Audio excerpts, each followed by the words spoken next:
I used to read Hornblower novels when I was young and watch Cockleshell Heroes and all these films about the North Sea convoys.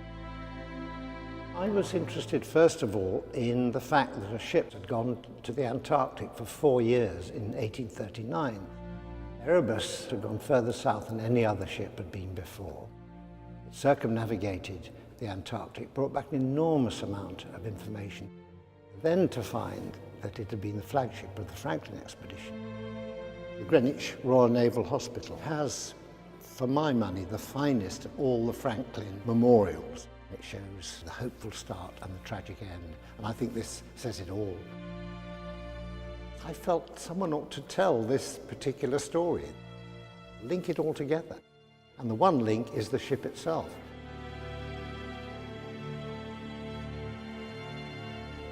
On the evening news on the 9th of September 2014, I saw an item that stopped me in my tracks.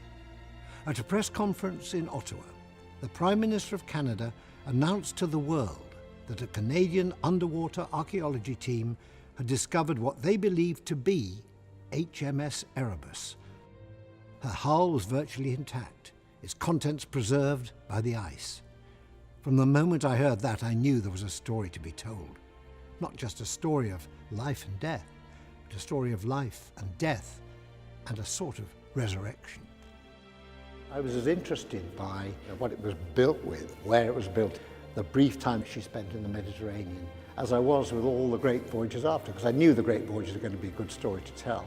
But I wanted to make sure it was just, he kept bringing it back to this vessel, how it survived. I had access to a lot of good diaries and letters of people who had been either on the ship or connected with people on the ship. For me, it was really, really important to get characters into the story. You've got a perfect time in history to explore the world. You had the ships, plenty of trained seamen and captains and officers around. It was a great time to do their best work. And in one case they did. I think the Antarctic voyage was an extraordinary piece of work, but then flew a little too near the sun, and that was the worst disaster in British naval history. What really happened to the Erebus? What was she like? What did she achieve? How did she survive so much, only to disappear so mysteriously?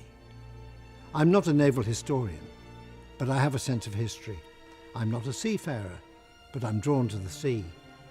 With only the light of my own enthusiasm to guide me, I wondered where on earth I should start such an adventure.